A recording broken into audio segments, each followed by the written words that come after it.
Okay sir. Vasanthapur కోపల first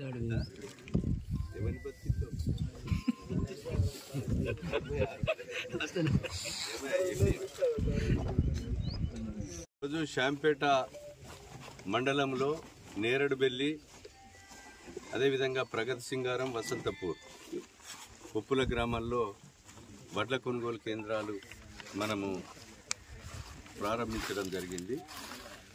ఈ సందర్భంగా రైతు సోదరులకు కానీ పంటలు నడిపేటువంటి సంస్థలకు నేను విజ్ఞప్తి చేస్తున్నాం.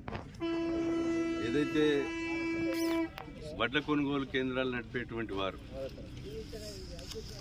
గౌరవ ముఖ్యమంత్రి రేవంత్ రెడ్డి గారు, సివిల్ సప్లై శాఖ మంత్రివర్యులు ఉత్తమ్ కుమార్ రెడ్డి గారు వారు పెట్టినటువంటి నియమ నిబంధనలు తూచా తప్పకుండా అమలు చేయాలి. అమలు చేయకపోతే ఈ ప్రభుత్వం కఠినమైన చర్యలు కూడా తీసుకోవడం జరుగుతుంది. ఒకటే కోరుతున్నాం, ఈరోజు ఆర్పిఎం వరికోత మిషన్ వారు 18 నుంచి 20 నంబర్ మీద పెట్టి B2 A1 పెట్టి బ్లోయర్ ఆన్లో ఉండాలి. ఉంటే తాలు రాదు. అది రాకుండా చూసుకోవడానికి రైతు ఆ వరికోత మిషన్ నంబర్ ఎక్కి ఇవి చెక్ చేసుకోవాలి, బ్లోయర్ ఆన్లో ఉందా లేదా, 18 నుంచి 20 నంబరు ఆర్పిఎం ఉందా లేదా, B2 A1 ఉందా లేదా, ఇవి చెక్ చేసుకున్నాకనే వరికోత మిషన్ స్టార్ట్ అయ్యే విధంగా చూడాలి. ఎందుకంటే వాడు 15 నంబర్ మీద పెట్టి కొడతా అంటాడు, 20 నంబర్ పెడితే వడ్లు పోతాయి అంటాడు. వడ్లు పోతాయనంటే శాస్త్రజ్ఞులు, సైంటిస్టులు దీనికి 18 నుంచి 20 నంబర్ పెట్టి కోత కొయ్యాలని చెప్పి సైంటిస్టులు కనిపెట్టారు ఈ వరికోత మిషన్. అది కాకుండా వాడిని డీజిల్ మిగిలే కొరకు, డీజిల్ కన్జంప్షన్ కొరకు 15 నంబర్ పెట్టడం వల్ల తాలు తడకొచ్చేసి ఈ తాలు పేరు మీద రైస్ మిల్లు వాళ్ళు దోపిడీ చేసి రైతులకు రక్తం తాగుతున్నారు.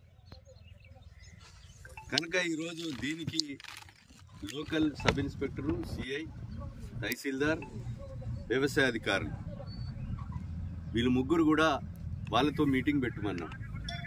వాళ్ళు కనుక తప్పు చేస్తే, రైతులు కనుక కంప్లైంట్ ఇస్తే ఆ మిల్లును సీజ్ చేసి వాళ్ళ మీద చర్యలు తీసుకుంటారు.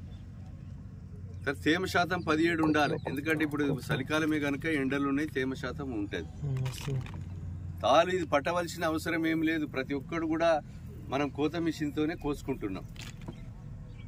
కనుక ఈ ఆర్పిఎం 20 నంబర్ మీద పెట్టి కోస్తే తాలు రాదు. వచ్చి కాంటా వేసుకున్న తర్వాత ఎవరైతే రైతు సంఘం నడిపినా, మ్యాక్స్ నడిపినా, పిఎస్సిఎస్ నడిపినా, ఐకేపీ నడిచిన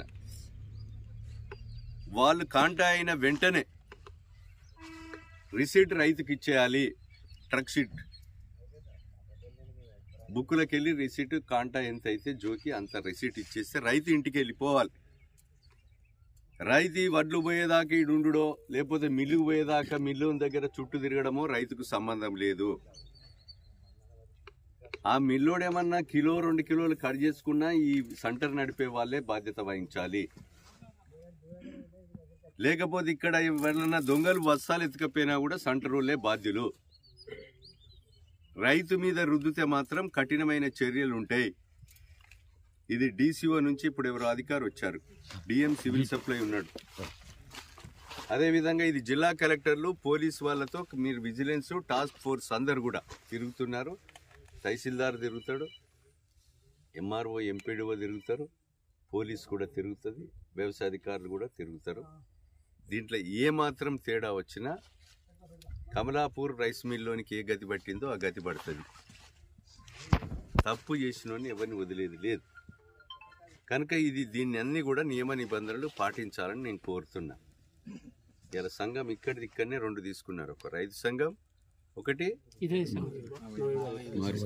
2 రైతు సంఘాలు, 2 రైతు సంఘాలు. ఏదన్నా కానీ దీన్ని పాటించి అమలు చేయండి.